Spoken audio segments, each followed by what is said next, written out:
للہ رب العالمین والعاقبۃ للمتقین والصلاة والسلام علی رسولہ محمد وآلہ واصحابہ اجمعین۔ اما بعد فاعوذ باللہ من الشیطان الرجیم، بسم اللہ الرحمن الرحیم۔ یا ایہا الذین آمنوا کتب علیکم الصیام کما کتب علی الذین من قبلکم لعلکم تتقون۔ وقال اللہ تعالی یا ایہا الذین آمنوا اتقوا اللہ حق تقاتہ ولا تموتن الا وانتم مسلمون۔ صدق اللہ العظیم۔ برادران اسلام، سامعین محترم، بھائیوں اور بہنوں،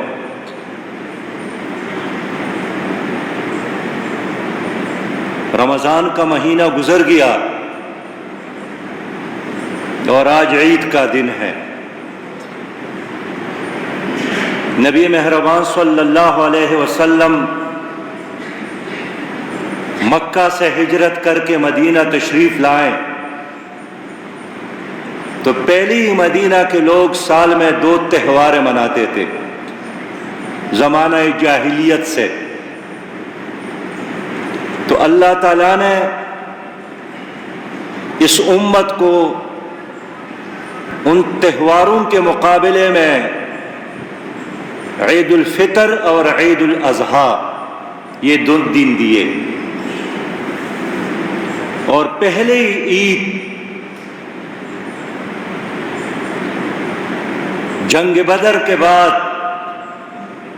رمضان المبارک کے بعد نبی مہربان صلی اللہ علیہ وسلم نے منائی تھی۔ رمضان کا مہینہ گزر گیا اور اللہ کرے کہ ہم اپنی زندگی میں پھر رمضان کا استقبال کرے اور روزہ رکھنے کی توفیق اللہ تعالیٰ دے دے۔ یہ ایک معزز مہمان تھا جنہوں نے آپ کے لیے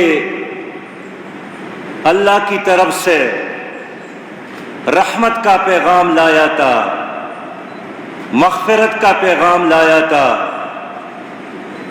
جہنم کی آگ سے نجات کا پیغام لایا تھا، اور اس مہمان کے ساتھ لیلۃ القدر کا تحفہ بھی تھا۔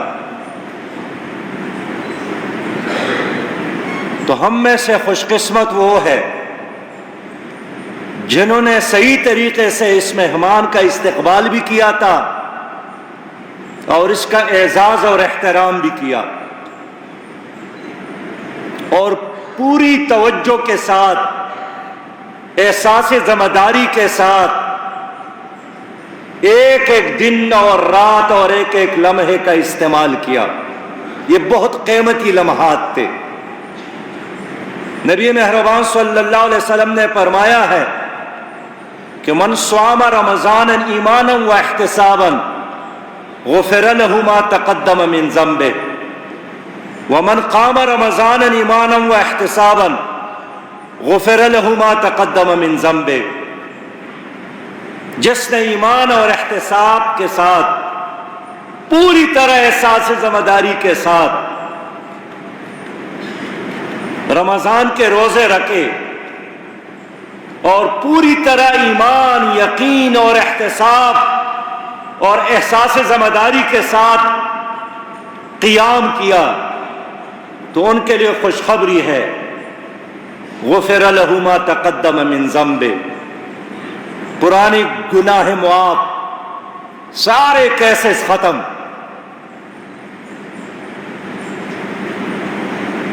میرے بھائیوں، اس لیے رمضان کا ہر لمحہ بہت ہی قیمتی تھا، اور پھر ہم میں سے وہ آدمی بھی خوش قسمت ہے کہ جنہوں نے سچی توبہ بھی کیا۔ اللہ تعالیٰ کا حکم ہے یا ایھا الذین آمنوا توبوا الی اللہ توبۃ نصوحا، ایمان والو سچی توبہ کرو، وہ توبہ جو انسان کی رویے میں، انسان کے اعمال میں، انسان کے صبح و شام میں انقلاب کا ذریعہ بنے۔ نبی مہربان صلی اللہ علیہ وسلم نے فرمایا کہ جس نے بھی توبہ کیا، التائب من الذنب کمن لا ذنب لہ، بڑی خوشخبری ہے یہ کہ جس نے بھی گناہ سے توبہ کیا تو اسی طرح بن جاتا ہے جس طرح اس نے کوئی گناہ کیا ہی نہ ہو۔ تو توبہ اللہ کی رحمت کے دروازے کو کھولنے کی چابی ہے، مسلمان کے ہاتھوں میں ہے۔ اللہ تعالیٰ اس قوم کو پسند نہیں کرتا جو غلطی نہیں کرتی اور پھر توبہ نہیں کرتی۔ نبی مہربان صلی اللہ علیہ وسلم نے فرمایا کہ اگر آپ توبہ نہیں کریں گے اور غلطی کے بعد توبہ نہیں کریں گے تو تمہاری جگہ اللہ تعالیٰ کوئی اور قوم کو اٹھائے گا۔ اللہ پسند فرماتا ہے کہ انسان توبہ کرے اور اس کو معاف کرے۔ ماضی میں بھی بڑے بڑے گناہگار تھے، اقرار کرتے تھے، اعتراف کرتے تھے، اللہ تعالیٰ نے توبہ کی برکت سے اس کو زمانے کا امام بنایا۔ ابراہیم اودم، فضل بن عیاض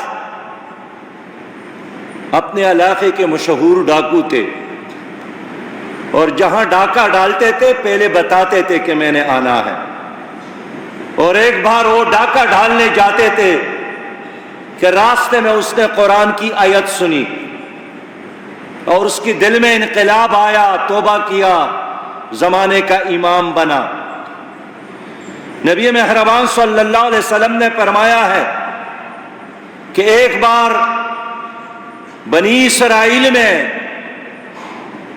قحط آیا اور ایک وبائی جس کے نتیجے میں ہر چیز تباہ ہو گئی، بھوک اور بارش کی بندش کی وجہ سے چرند اور پرند اور نباتات ہر چیز تباہ ہونے لگی، اور لوگ بے بھوک سے مرنے لگے۔ فرماتے ہیں کہ ایک خاتون بھوک سے بدحال ہو گئی تو اپنے ایک پڑوسی کے پاس گئی اور اس سے 60 درہم کا پیسوں کا مطالبہ کیا۔ اس آدمی نے کہا، کفل جس کا نام تھا، کہ اپنا جسم میرے حوالے کرے اور میں آپ کو 60 درہم دوں گا۔ مجبور، بے کس اور لاچار خاتون راضی ہو گئی، اور جب یہ آدمی اس کے جسم کے پاس بیٹھ گئے تو تر تر کانپنے لگی، رونے لگی، چیخنے لگی۔ کفل نے اس سے پوچھا کہ کیا میں نے تمہارے اوپر ظلم کیا ہے؟ اس نے کہا کہ آپ نے تو ظلم نہیں کیا ہے، انما حملنی علیہ الحاجہ، میری ضرورت، میری بھوک، میری مجبوری نے مجھ پر ظلم کیا ہے، اس لیے کہ ایک ایسا گندا کام تھا جس کا تصور میں نے کبھی نہیں کیا تھا، اور قیامت کے دن میں اللہ تعالیٰ کو کیا جواب دوں گی اس جرم کی۔ کفل کو احساس ہوا، وہ اس کی جسم سے ہٹ گئے، وہ پیسے بھی چھوڑ گئے، اور اتنا رویا کہ رو رو کر اس دنیا سے رحلت کر گئے۔ سب لوگوں نے اعلان کیا کہ کفل مر گئے، لیکن اس کے بدعمالی کی وجہ سے، بدنامی کی وجہ سے، مسلسل بدکاری کی وجہ سے لوگ اس کے جنازے میں شرکت کے لیے تیار نہیں تھے۔ کہ اللہ تعالیٰ نے اس کے دروازے پر لکھا کہ رات میرے بندے نے توبہ کی ہے، میں نے اپنے بندے کو معاف کی ہے۔ اس لیے میرے دوستو یہ توبہ کے لیے بہترین موقع تھا۔ ہر گناہ سے توبہ کرنی چاہیے، لیکن کچھ گناہ ایسے ہیں جس سے توبہ کرنا بڑی سعادت ہے۔ نبی مہربان صلی اللہ علیہ وسلم کی خدمت میں ایک آدمی حاضر ہوا کہ میں بہت ساری گناہیں کرتا ہوں، مجھے راستہ بتا دے، کہاں سے آغاز کروں اصلاح کا؟ نبی کریم صلی اللہ علیہ وسلم نے فرمایا کہ جھوٹ چھوڑ دے، جھوٹ سے توبہ کرے۔ اس نے جھوٹ سے توبہ کیا اور خیال کیا کہ شراب چھوڑنا مشکل ہے، بدکاری چھوڑنا مشکل ہے، چوری چھوڑنا مشکل ہے، یہ ایک آسان راستہ اس نے بتایا۔ لیکن سچی بات یہ ہے کہ وہ تمام گناہوں کو چھوڑ گئی، اس لیے کہ ہر گناہ کے بعد اگر اس نے جھوٹ بولنا تھا تو رسول اللہ صلی اللہ علیہ وسلم سے غداری اور بے وفائی تھی، اور اگر اس نے سچ بولنا تھا تو فیس نہیں کر سکتے تھی، اس لیے اللہ تعالیٰ نے اس کو پاک صاف کیا۔ حرام کو چھوڑو، حرام سے توبہ کرو، غیبت سے توبہ کرو جو زنا سے زیادہ سخت ترین گناہ ہے۔ میرے دوستوں اور میرے بھائیوں، نفس انسان کو یہی بتاتا ہے کہ کل کرنا، پرسوں کرنا، اور ابھی تو جوانی ہے، بڑھاپے میں توبہ کرنا۔ لیکن ایک بزرگ نے کہا ہے کہ توبہ کردن در جوانی شیوہ پیغمبر است، وقت پیری گرگ ظالم موشوت پرہیزگار، کہ جوانی میں توبہ کرنا انبیاء کا کام ہے، اور جب آدمی کمزور ہو جائے، بوڑھا ہو جائے، پھر تو جنگل کا بھیڑیا اور شیر بھی ظلم نہیں کرتا ہے، اس لیے کہ وہ عاجز آتا ہے۔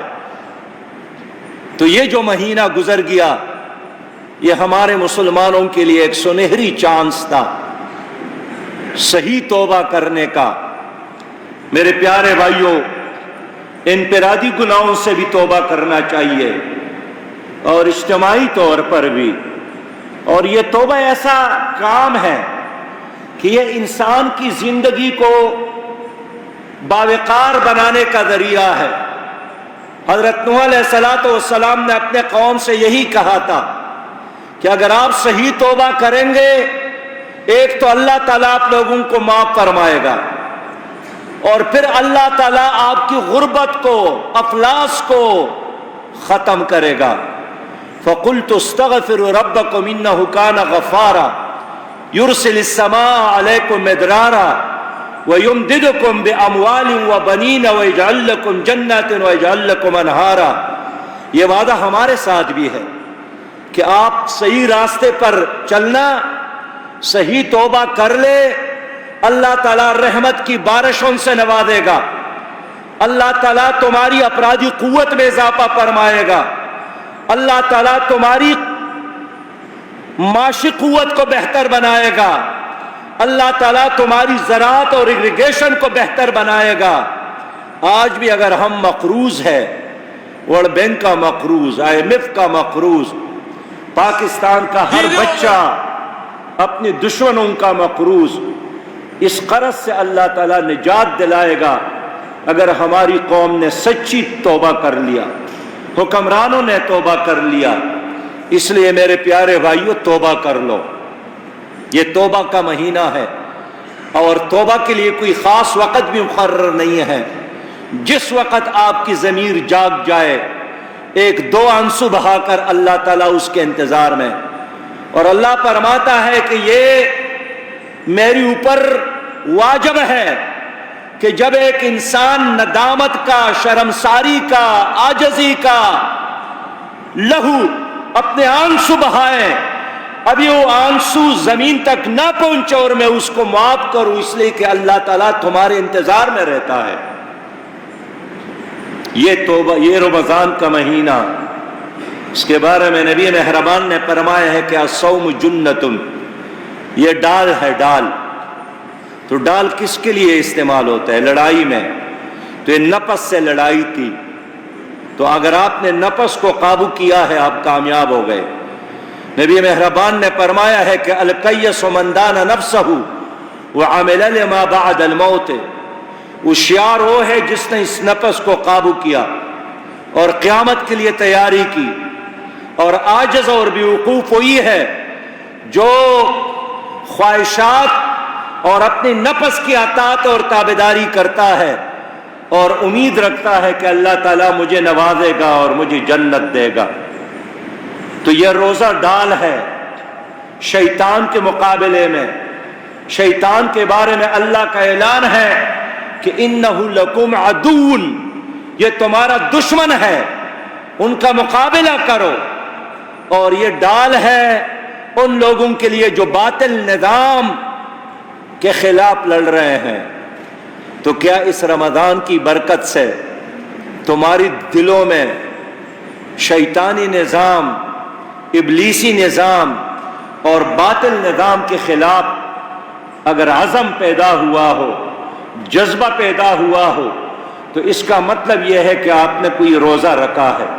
اور اگر آپ اسی نظام پر خوش ہیں اور اسی چل چلاؤ میں سانس لینا اور زندگی گزارنا اپنے لیے غنیمت سمجھتے ہیں، تو اس کا مطلب یہی ہوا کہ روزے کا مقصد حاصل نہیں ہوا. میرے پیارے بھائیوں، نبی مہربان صلی اللہ علیہ وسلم نے صحابہ کرام کو تیار کیا تھا اس باطل نظام کے مقابلے کے لیے. باطل نظام کے مقابلے میں کون سا نظام؟ اسلامی نظام. اور یہی اسلامی نظام قائم کرنا یہ تمام انبیاء کا بھی مقصد. یہ نبی مہربان صلی اللہ علیہ وسلم کی ساری زندگی کا خلاصہ اور اس امت کا مقصد بھی یہی ہے کہ لِيُظْهِرَهُ عَلَى الدِّينِ كُلِّهِ وَلَوْ كَرِهَ الْمُشْرِكُونَ. اس وقت اسلامی نظام نہیں ہے ملک میں، باطل نظام یہاں مسلط ہے. تمہاری عدالتوں میں اسلامی نظام نہیں ہے. اور اللہ کا فیصلہ یہی ہے کہ فَلَا وَرَبِّكَ لَا يُؤْمِنُونَ حَتَّى يُحَكِّمُوكَ فِي مَا شَجَرَ بَيْنَهُمْ. تمہاری رب کی قسم، یہ مسلمان نہیں ہو سکتے، مومن نہیں ہو سکتے اے پیغمبر جب تک آپ کو اپنے فیصلوں میں حاکم تسلیم نہ کرے. سورہ مائدہ میں اللہ تعالیٰ کا اعلان ہے کہ وَمَن لَّمْ يَحْكُمْ بِمَا أَنزَلَ اللَّهُ فَأُولَٰئِكَ هُمُ الْكَافِرُونَ. جو اللہ کے نازل کردہ کتاب پر فیصلے نہیں کرتے یہ کافر ہے. جو اللہ کے نازل کردہ کتاب پر فیصلے نہیں کرتے یہ ظالم ہے. جو اللہ کے نازل کردہ کتاب پر فیصلے نہیں کرتے یہ فاسق ہے. لوگوں، ہمارے ملک میں فیصلے قرآن پہ نہیں ہو رہے ہیں، انگریز کے نظام کے مطابق ہو رہے ہیں. ہماری ملک میں نظام معیشت سودی نظام ہے، اسلامی نظام نہیں ہے. ہمارے ملک میں نظام تعلیم اسلامی نظام تعلیم نہیں ہے. ہمارے ملک میں نظامی سیاست نبی مہربان صلی اللہ علیہ وسلم کا عطا کردہ سیاست نہیں ہے، انگریز کی سیاست ہے. اس نظام کے خلاف بغاوت کرنا، اس نظام کو بدلنا، یہ روزے کا پیغام ہے. اور ہر نماز کے آخر میں جب آپ دعا مانگتے ہیں کہ ربنا آتنا فی الدنیا حسنۃ وفی الآخرۃ حسنہ، اللہ تعالیٰ مجھے دنیا حسنہ عطا فرما. یہ دنیا حسنہ کیا ہے جس کی آپ دعا کرتے ہیں؟ دنیا حسنہ کا مطلب اسلامی نظام ہے. دنیا حسنہ کا مطلب قرآن کا نظام ہے. اسلام کے نظام میں عدل ہے، اسلامی نظام میں انصاف ہے. آج اگر آپ کے ملک میں انصاف نہیں ہے عدالتوں میں، اس لیے نہیں ہے کہ ملک میں اسلام کا نظام نہیں ہے. نبی مہربان صلی اللہ علیہ وسلم نے فرمایا کہ اگر میری بیٹی فاطمہ بنت محمد صلی اللہ علیہ وسلم وہ بھی چوری کرے تو میں اس کو بھی سزا دوں گا. ہمارے اسلامی تاریخ کا ایک مشہور قاضی ہے، قاضی شریح. ایک بار اس کے بیٹے نے ان سے مشورہ کیا کہ ایک آدمی کا میرے اوپر کچھ معاملہ ہے تو ہم آپ کی عدالت میں آنا چاہتے ہیں، تو میں آپ کو سارا کیس بتاتا ہوں کہ اگر میں ٹھیک ہوں تو آپ مجھے کہہ دیں، اگر میں غلط ہوں تو پھر آپ بھی مجھے بتا دیں۔ تو اس نے جب پورا معاملہ سن لیا تو قاضی خشرح نے فرمایا کہ آپ عدالت میں آنا، اور جب وہ عدالت میں آ گئے اس نے دوسرے فریق کو بھی سنا اور فیصلہ اس مخالف کے حق میں دیا، اور اس کا بیٹا روتا ہوا اپنی امی کی خدمت میں حاضر ہوئے کہ میرے والد نے میرے ساتھ کتنی زیادتی کی، رات میں نے اس کو ساری کہانی بتائی، اگر میں حق پر نہیں تھا تو مجھے بتاتے۔ قاضی شرح نے اپنے بیٹے کو بتایا کہ اگر میں آپ کو بتاتا کہ آپ حق پر نہیں ہیں تو آپ نے اس آدمی کے ساتھ معاملہ طے کرنا تھا، اور اس صورت میں اس کو حق نہیں ملنا تھا، آپ نے کچھ لو اور کچھ دو کی بنیاد پر فیصلہ کرنا تھا۔ یہ اسلامی عدالت ہے۔ آج ہمارے ملک میں عدالتی نظام اسلامی نہیں ہے۔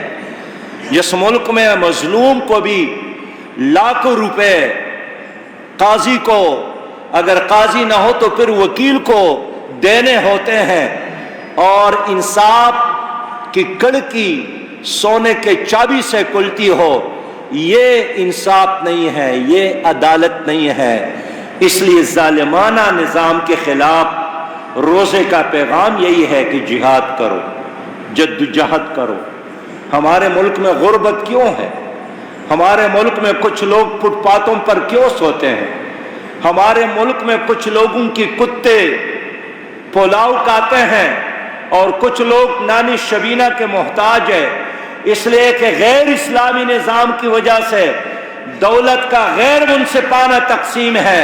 ہم وہ نظام چاہتے ہیں کہ رات کے اندھیروں میں وقت کا حکمران غریب کی تلاش میں نکلے کہ کوئی بھوکا نہ سوئے اور روتا ہے کہ میرے رب، اگر کوئی فرات کے کنارے پر ایک کتا بھی پیاس سے مرتا ہے، بھوک سے مرتا ہے، اس کے بارے میں مجھ سے اللہ تعالیٰ پوچھے گا۔ یہ اسلامی نظام ہے، یہ عدل کا نظام ہے۔ اللہ تعالیٰ نے اسلام کو اس لیے نافذ کیا، نازل کیا کہ معاشرے سے ان ظلم کا خاتمہ ہو۔ آج ہمارے ملک میں ظلم ہے، تو میں ابھی آپ سے پوچھنا چاہتا ہوں کہ آپ لوگوں کے دلوں میں اگر اس نظام کے خلاف اٹھنے کا جذبہ ہے، اگر اس ظلم کے خاتمے کے لیے آپ کمر بستہ ہے، اگر آپ اس ظالمانہ نظام کے خلاف جہاد کے لیے تیار ہے، جدوجہد کے لیے تیار ہے، تو اس کا مطلب یہی ہوگا کہ آپ نے روزہ رکھا ہے اور روزے کا مقصد سمجھا ہے۔ میرے پیارے بھائیوں، آج امت مسلمہ مشکل سے دوچار ہے۔ فلسطین میں ظلم ہو رہا ہے، کشمیر میں ظلم ہو رہا ہے، افغانستان میں ظلم ہو رہا ہے۔ رمضان میں کابل کے ہسپتال میں گائنی وارڈ میں حملہ ہوا اور ایسے ماؤں کو بھی قتل کیا گیا جو زچگی کے وقت درد میں مبتلا تھے، لیکن پولیس وردی میں وہاں بھی لوگ پہنچ گئے۔ مسلمان مر رہے ہیں، فلسطین میں مر رہے ہیں، شام میں مر رہے ہیں، عراق میں مر رہے ہیں، کشمیر میں مر رہے ہیں۔ ہمارے بچے یتیم ہو رہے ہیں، ہمارے بستیاں جل رہی ہے، ہمارے مائیں بیوائیں ہو رہی ہے۔ تو 57 اسلامی ممالک موجود ہے، لیکن 57 اسلامی ممالک کے باوجود بھی صبح اور شام ہماری بستیاں برباد ہو رہی ہیں۔ جہاں بھی کوئی رونا دھونے والا آدمی ہے وہ مسلمان ہے، جہاں بھی کسی خاتون کی چیخیں آسمان تک پہنچ رہی ہے وہ مسلمان ہے، جہاں بھی کوئی بچہ رو رہا ہے وہ مسلمان ہے۔ اور 57 اسلامی ممالک، اس لیے کہ ساری اسلامی دنیا میں ایک ملک بھی ایسا نہیں ہے جہاں مکمل اسلامی نظام ہو۔ ہم اور سے گلہ نہیں کرتے ہیں، خود ہمارے ملک میں اسلامی نظام نہیں ہے، خود ہمارے ملک میں عدالتوں میں، سیاست میں، معیشت میں اللہ کا دین غالب نہیں ہے، تو آج کا دن بہت مبارک دن ہے۔ آج عید کا دن ہے، یہ عزم نو کا دن ہے، یہ ارادے کا دن ہے، اور آپ اتنے بڑے پیمانے پہ، اتنے بڑے تعداد میں لوگ موجود ہیں۔ میں آپ سے یہی درخواست کرتا ہوں کہ جو لمحے گزر گئے وہ تو گزر گئے، آئے نا آج اللہ کے ساتھ وعدہ کرتے ہیں، اللہ کے ساتھ وعدہ کرتے ہیں، اللہ کو حاضر اور ناظر جان کر وعدہ کرتے ہیں کہ جس دین کے خاطر نبی مہربان صلی اللہ علیہ وسلم نے شب ابی طالب میں 3 سال قید برداشت کیا، جس دین کے خاطر نبی مہربان صلی اللہ علیہ وسلم کے دندان مبارک شہید ہو گئے تھے، جس دین کے خاطر نبی مہربان صلی اللہ علیہ وسلم نے بھوک اور مجبوری کی وجہ سے پیٹ پر پتھر باندھے تھے، جس دین کے خاطر نبی مہربان صلی اللہ علیہ وسلم کے عزیز و اقارب شہید ہو گئے تھے، جس دین کے خاطر صحابہ کرام نے اپنا سب کچھ نچاور کیا تھا، میں بھی آج عزم کرتا ہوں کہ میں اپنی بقیہ زندگی اس دین کے سربلندی کے لیے گزاروں گا۔ اللہ آپ سے یہی وعدہ لینا چاہتا ہے کہ قل ان صلاتی و نسکی و محیای و مماتی للہ رب العالمین، کہہ دیجئے کہ میری نماز، میری قربانیاں، میری زندگی اور میری موت یہ اللہ رب العالمین کے لیے ہے۔ بس میرے بھائیوں، آپ اس عزم کے لیے، اس ارادے کے لیے، یہ نیت باندھنے کے لیے تیار ہے کہ نہیں ہے؟ آج یہی عزم کر لے، یہی ارادہ کر لے۔ میرے نبی نے فرمایا کہ جس نے نہ جہاد کیا ہو اور نہ جہاد پر جانے کا عزم کیا ہو، چاہے وہ یہودی مرے چاہے نصرانی مرے، سب سے مقدس اور پاک جہاد اللہ کا یہ دین غالب کرنا ہے۔ میں اسی پیغام کے ساتھ اپنی گفتگو ختم کروں گا کہ اس رمضان کے مہینے میں ایک رات ایسی بھی تھی جس کو اللہ نے لیلۃ القدر کا نام دیا ہے۔ لیلۃ القدر خیر من الف شہر، یہ 1000 مہینوں سے بہتر رات۔ لیکن نبی مہربان نے فرمایا کہ موقف ساعۃ فی سبیل اللہ خیر من قیام لیلۃ القدر عند الحجر الاسود، اللہ کے راستے میں ایک لمحہ کھڑا ہونا یہ اس سے بہتر ہے کہ انسان حرم میں اور حجر اسود کے قریب لیلۃ القدر کی رات عبادت کرے۔ لیلۃ القدر بہت مبارک رات ہے، لیکن اللہ کی دین کے غلبے کے لیے ایک لمحہ جدوجہد کرنا اس سے بھی بہت بڑا اور عظیم کام ہے۔ تو لیلۃ القدر کا ماہ تو گزر گیا، لیکن اقامت دین کے لیے جدوجہد یہ 11 مہینے تمہارے ساتھ باقی ہے۔ اس لیے رمضان کا پیغام یہی تھا کہ اپنے دل کو صاف کرے، اپنے نظر کو صاف کرے، اپنے اعمال کو آباد کرے، اپنے اخلاق کو خوبصورت بنا لے، اور پھر کمر بستہ ہو کر اس ملک میں اللہ کے دین کے لیے جدوجہد کے لیے آمادہ ہو۔ اللہ تعالی ہمیں پاکستان میں اور دنیا میں اللہ کے دین کے لیے کام کرنے کا، جدوجہد کرنے کا، اپنا خون پسینہ قربان کرنے کا موقع بھی دے دے اور صلاحیت بھی دے دے۔ وآخر دعوانا الحمدللہ رب العالمین۔